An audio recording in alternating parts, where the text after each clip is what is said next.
Albert Camus. El hombre rebelde. ¿Qué es un hombre rebelde? Un hombre que dice no. Pero negar no es renunciar. Es también un hombre que dice sí desde su primer movimiento. Un esclavo que ha recibido órdenes durante toda su vida juzga de pronto inaceptable una nueva orden. ¿Cuál es el contenido de ese no? Significa, por ejemplo, las cosas han durado ya demasiado. Hasta ahora sí, en adelante no. Vais demasiado lejos. Y también, hay un límite que no rebasaréis. En suma, ese no afirma la existencia de una frontera. Vuelve a encontrarse la misma idea de límite en ese sentimiento de rebelde, de que el otro exagera, de que extiende su derecho más allá de una frontera a partir de la cual otro derecho le hace frente y lo limita. Así, el movimiento de rebelión se apoya, al mismo tiempo, en el rechazo categórico de una intrusión juzgada intolerable y en la certidumbre confusa de un buen derecho. Más exactamente, en la impresión del rebelde de que tiene derecho a... La rebelión va acompañada de la idea de tener uno mismo, de alguna manera y en alguna parte, razón. En esto es en lo que el esclavo rebelado dice al mismo tiempo sí y no. Afirma al mismo tiempo que la frontera, todo lo que sospecha y quiere preservar de este lado de la frontera, demuestra con obstinación que hay en él algo que vale la pena, que exige vigilancia. De cierta manera opone al orden que le oprime una especie de derecho a no ser oprimido más allá de lo que puede admitir. Al mismo tiempo que la repulsión con respecto al intruso, hay en toda rebelión una adhesión completa e instantánea del hombre a una cierta parte de sí mismo. Hace, pues, intervenir implícitamente un juicio de valor, y tampoco gratuito, que lo mantiene en medio de los peligros. Hasta entonces se callaba, al menos, abandonado a esa desesperación en que se acepta una condición, aunque se la juzgue injusta. Callarse es dejar creer que no se juzga ni se desea nada, y en ciertos casos es no desear nada en efecto. La desesperación, como absurdo, juzga y desea todo en general y nada en particular. El silencio la traduce bien, pero desde el momento en que habla, aunque diga no, desea y juzga. El rebelde, es decir, el que se vuelve o revuelve contra algo, da media vuelta. Marchaba bajo el látigo del amo, y he aquí que hace frente. Opone lo que es preferible a lo que no lo es. No todo valor implica la rebelión, pero todo movimiento de rebelión invoca tácitamente un valor. ¿Se trata al menos de un valor? Por confusamente que sea, del movimiento de rebelión nace una toma de conciencia, la percepción, súbitamente evidente, de que hay en el hombre algo con lo que el hombre puede identificarse, al menos por un tiempo. Esta identificación no era sentida realmente hasta ahora. El esclavo sufría todas las exacciones anteriores al movimiento de insurrección, y hasta con frecuencia había recibido, sin reaccionar, órdenes más indignantes que la que provoca su negativa. Era con ellas paciente, las rechazaba quizá en sí mismo, pero, puesto que callaba, era más cuidadoso de su interés inmediato que consciente todavía de su derecho. Con la pérdida de la paciencia, con la impaciencia, comienza, por el contrario, un movimiento que puede extenderse a todo lo que era aceptado anteriormente. Ese impulso es casi siempre retroactivo. El esclavo, en el instante en que rechaza la orden humillante de su superior, rechaza al mismo tiempo el estado de esclavo. El movimiento de rebelión lo lleva más allá de donde estaba, en la simple negación. Inclusive rebasa el límite que fijaba a su adversario y ahora pide que se le trate como igual. Lo que era al principio una resistencia irreductible del hombre se convierte en el hombre entero, que se identifica con ella y se resume en ella. Esa parte de sí mismo, que quería hacer respetar, la pone entonces por encima de lo demás y la proclama preferible a todo, inclusive a la vida. Se convierte para él en el bien supremo. Instalado anteriormente en un compromiso, el esclavo se arroja de un golpe. Puesto que es así, al todo o nada. La conciencia nace con la rebelión.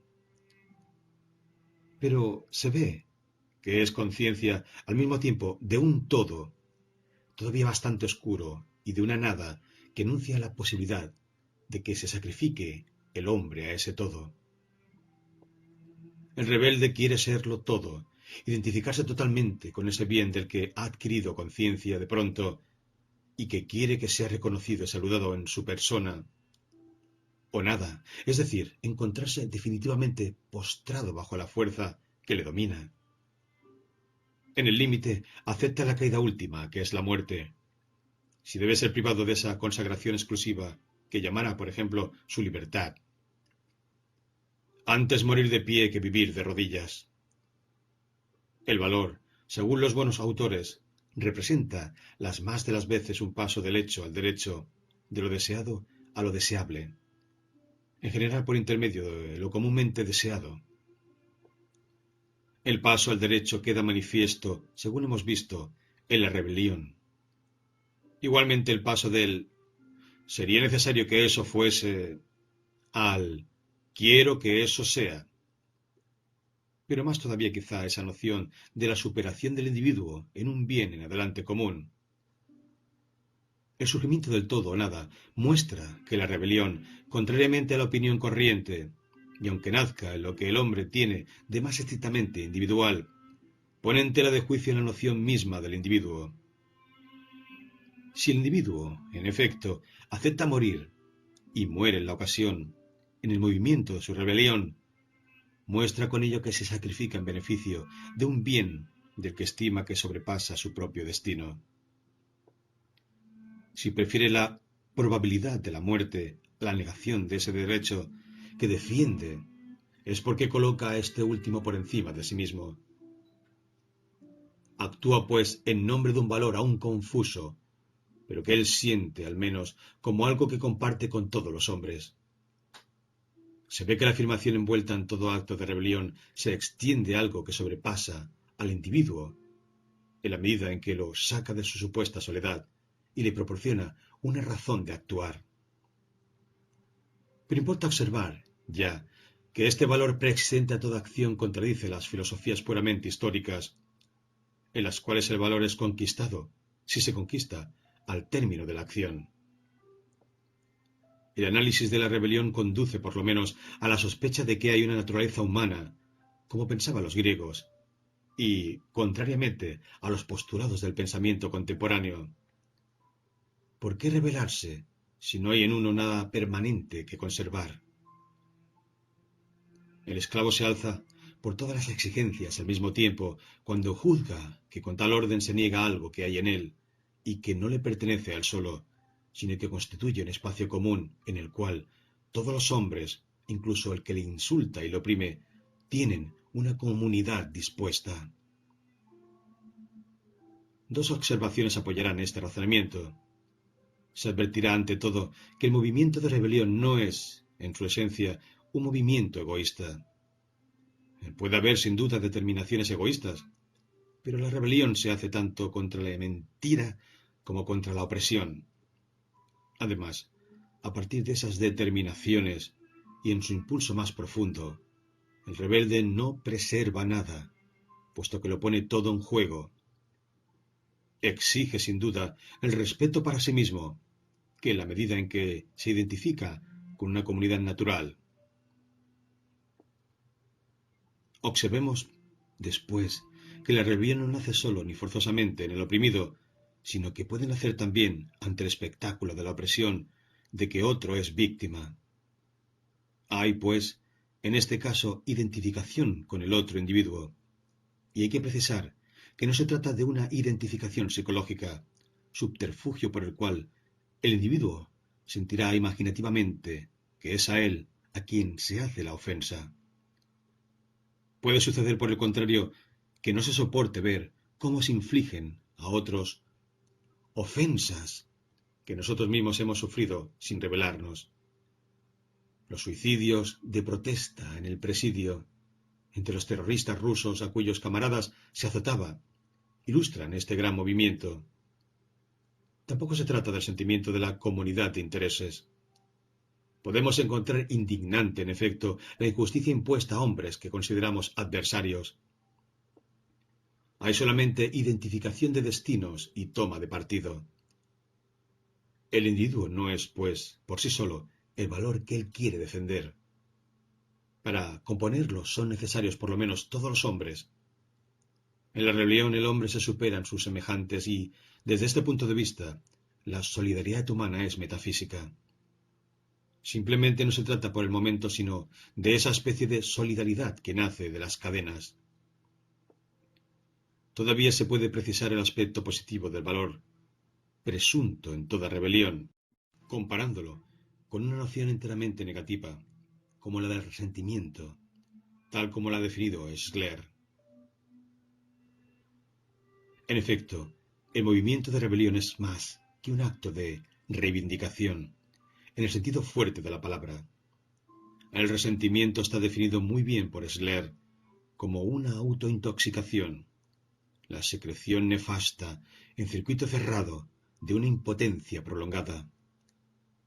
La rebelión, por el contrario, fractura al ser y le ayuda a desbordarse. Libera oleadas que, estancadas, se hacen furiosas. El propio Schiller acentúa el aspecto pasivo del resentimiento, observando el gran lugar que ocupa en la psicología de las mujeres, destinadas al deseo y a la posesión. En las fuentes de la rebelión hay, por el contrario, un principio de actividad superabundante y de energía. Schiller tiene también razón cuando dice que la envidia colorea fuertemente al resentimiento. Pero se envidia lo que no se tiene, en tanto que el rebelde defiende lo que es.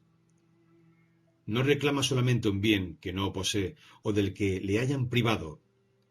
Aspira a hacer reconocer algo que él tiene y que ya ha sido reconocido por él, en casi todos los casos, como más importante que lo que podría envidiar. La rebelión no es realista.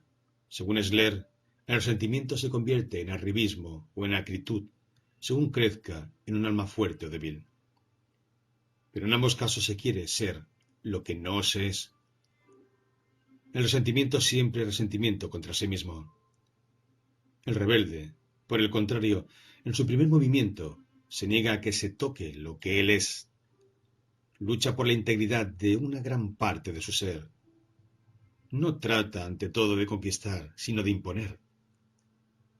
Parece, en fin, que el resentimiento se deleita de antemano con un dolor que querría que sintiese el objeto de su rencor. Nietzsche y Schiller tienen razón al ver una bella ilustración de esta sensibilidad en el pasaje en que Tertuliano informa a sus lectores de que en el cielo la mayor fuente de felicidad entre los bienaventurados será el espectáculo de los emperadores romanos consumidos en el infierno. Esta felicidad es también la de las buenas gentes que van a presenciar las ejecuciones capitales. La rebelión, por el contrario, en su principio, se limita a rechazar la humillación sin pedirla para los demás. Acepta incluso el dolor para uno mismo, con tal que su integridad sea respetada. No se comprende, pues, por qué Schiller identifica absolutamente el espíritu de rebelión con el resentimiento. Su crítica del resentimiento es el humanitarismo, del cual trata como de la forma no cristiana del amor a los hombres. Podría aplicarse quizá a ciertas formas vagas del idealismo humanitario o de las técnicas del terror. Pero falla en lo concerniente a la rebelión del hombre contra su condición, al movimiento que alza al individuo en defensa de una dignidad común a todos los hombres. Schiller quiere demostrar que el humanitarismo va acompañado del odio al mundo. Se ama a la humanidad en general para no tener que amar a los seres en particular. Esto es justo en algunos casos, y se comprende mejor a Schiller cuando se ve que el humanitarismo está representado, según él, por Bentham y Rousseau. Pero la pasión del hombre por el hombre puede nacer de algo que no sea el cálculo aritmético de los intereses o de una confianza, por lo demás teórica, en la naturaleza humana. Frente a los utilitaristas y al preceptor de Emilio, existe, por ejemplo, la lógica encarnada por Dostoyevsky en Iván Karamazov, que va del movimiento de rebelión a la insurrección metafísica. Schiller, que lo sabe, resume así esta concepción. No hay en el mundo bastante amor para que se malgaste en otro que el ser humano. Incluso si esta proposición fuese cierta, la desesperación vertiginosa que supone merecería algo más que el desdén. En realidad, desconoce el carácter desgarrado de la rebelión de Karamazov. El drama de Iván, por el contrario, nace de que hay demasiado amor sin objeto. Con este amor queda sin empleo, y Dios es negado. Se decide entonces volverlo hacia el ser humano en nombre de una generosa complicidad. Por lo demás, en el movimiento de rebelión, tal como lo hemos considerado hasta ahora, no se elige un ideal abstracto, por pobreza de corazón, y con un fin de reivindicación estéril. Se exige que sea considerado lo que, en el hombre, no puede reducirse a la idea, esa parte calurosa que no puede servir sino para ser. ¿Quiere decir esto que ninguna rebelión está cargada de resentimiento? No, y lo sabemos harto bien en el siglo de los rencores. Pero debemos tomar esta noción en su sentido más amplio, so pena de traicionarla. Y a este respecto la rebelión rebasa el resentimiento por todos lados. Cuando en cumbres borrascosas, Heathcliff prefiere su amor a Dios y pide el infierno para reunirse con la que ama, no habrá por él solamente su juventud humillada, sino también la experiencia ardiente de toda una vida.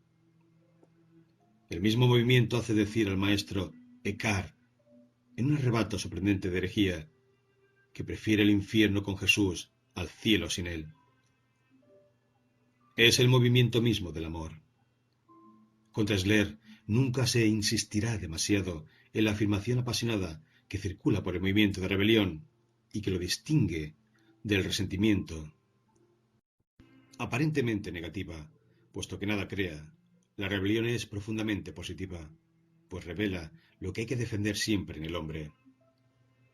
Pero, para terminar, ¿esta rebelión y el valor que contiene no son relativos?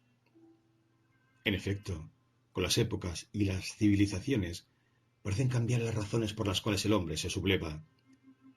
Es evidente que un paria hindú, un guerrero del imperio inca, un primitivo del África Central o un miembro de las primeras comunidades cristianas no tienen la misma idea de la rebelión. Se podría afirmar también, con una probabilidad extremadamente grande, que la idea de rebelión no tiene sentido en estos casos precisos. Sin embargo, un esclavo griego, un siervo, un condottiero del Renacimiento, un burgués parisiense de la Regencia, un intelectual ruso de principios del siglo XX y un obrero contemporáneo, si bien podrían diferir con respecto a las razones de la rebelión, estarían de acuerdo, sin duda alguna, en cuanto a la legitimidad. Dicho de otro modo, el problema de la rebelión parece no adquirir un sentido preciso, sino dentro del pensamiento occidental.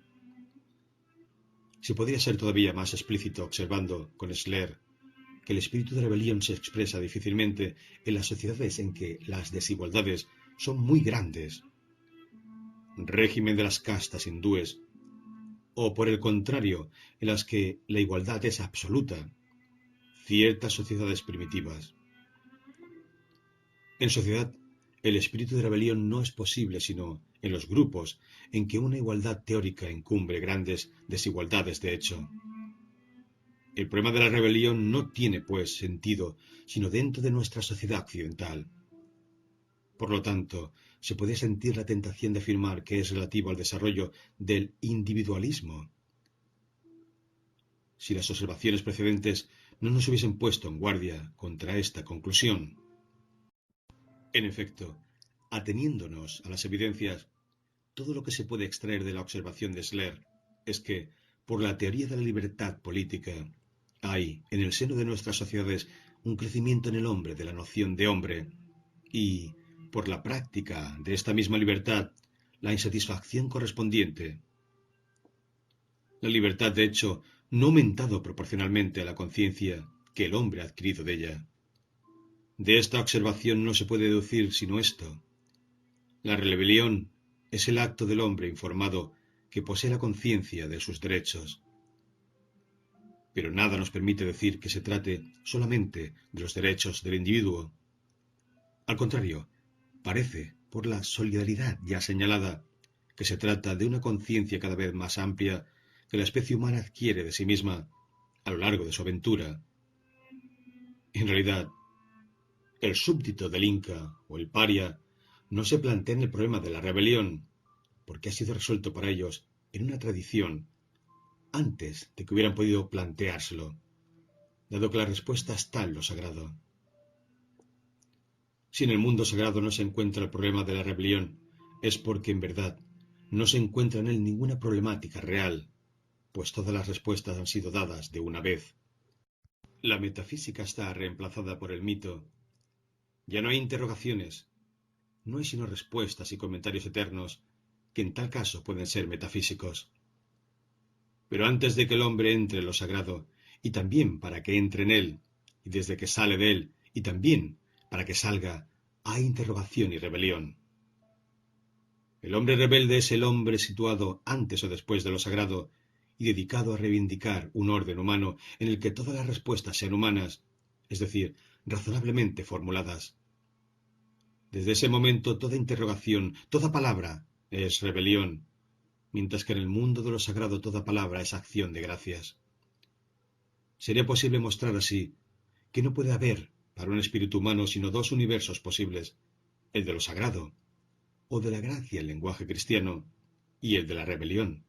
La desaparición del uno equivale a la aparición del otro, aunque esta aparición puede revestir formas discordantes. También ahí volvemos a encontrar el todo o nada. La actualidad del problema de la rebelión depende únicamente del hecho de que sociedades enteras han querido tomar hoy distancias con respecto a lo sagrado. Vivimos en una historia desacralizada. Es cierto que el hombre no se resume en la insurrección, pero la historia actual, con sus negaciones, nos obliga a decir que la rebelión es una de las dimensiones esenciales del hombre. Es nuestra realidad histórica. A menos que huyamos de la realidad, estamos obligados a encontrar en ella nuestros valores. ¿Puede hallarse la regla de una conducta lejos de lo sagrado y de sus valores absolutos? Tal es la pregunta que plantea la rebelión. Ya hemos podido registrar el valor confuso que nace en ese límite en que se mantiene la rebelión.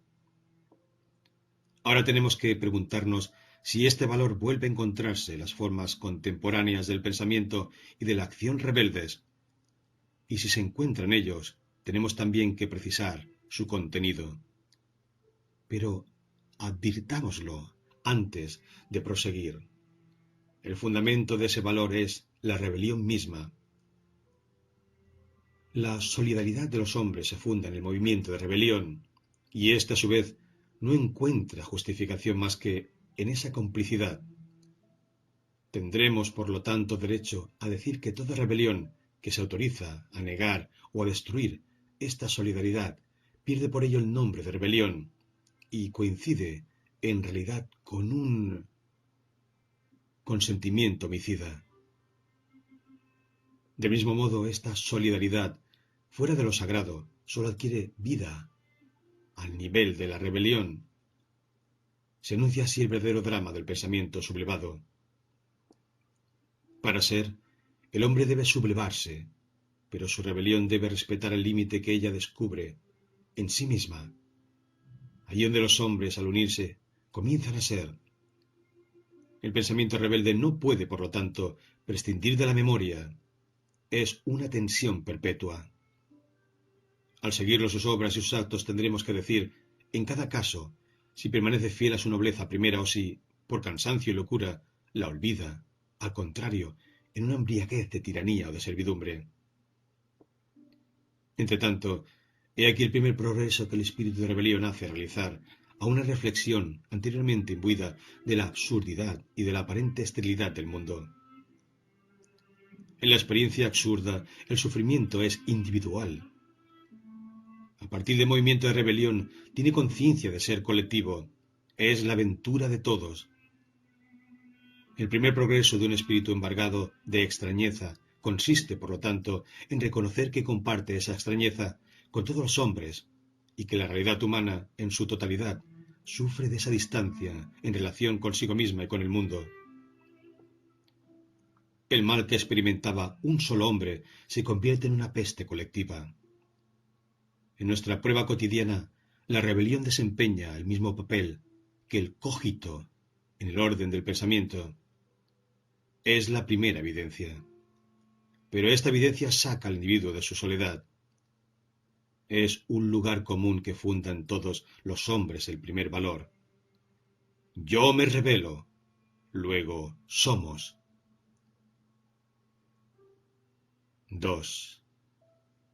La rebelión metafísica. La rebelión metafísica es un movimiento por el cual un hombre se alza contra su condición y la creación entera. Es metafísica porque impugna los fines del hombre y de la creación. El esclavo protesta contra la condición que se le impone dentro de su estado. El rebelde metafísico contra la condición que se le impone como hombre. El esclavo rebelde afirma que en él hay algo que no acepta de la manera en que le trata su amo. El rebelde metafísico se declara frustrado por la creación. Para uno y otro no se trata únicamente de una negación pura y simple. En ambos casos, en efecto, encontramos un juicio de valor en nombre del cual el rebelde rehúsa su aprobación a la condición que le es propia. El esclavo alzado contra su amo no se preocupa, advirtámoslo, de negar a ese amo como ser. Le niegan tanto que amo. Niega que tenga el derecho a negarle a él, esclavo, en tanto que exigencia. El amo deja de serlo a la medida misma en que no responde a una exigencia que descuida. Si los hombres no pueden referirse a un valor común, reconocido por todos en cada uno de ellos, entonces el hombre es incomprensible para el hombre.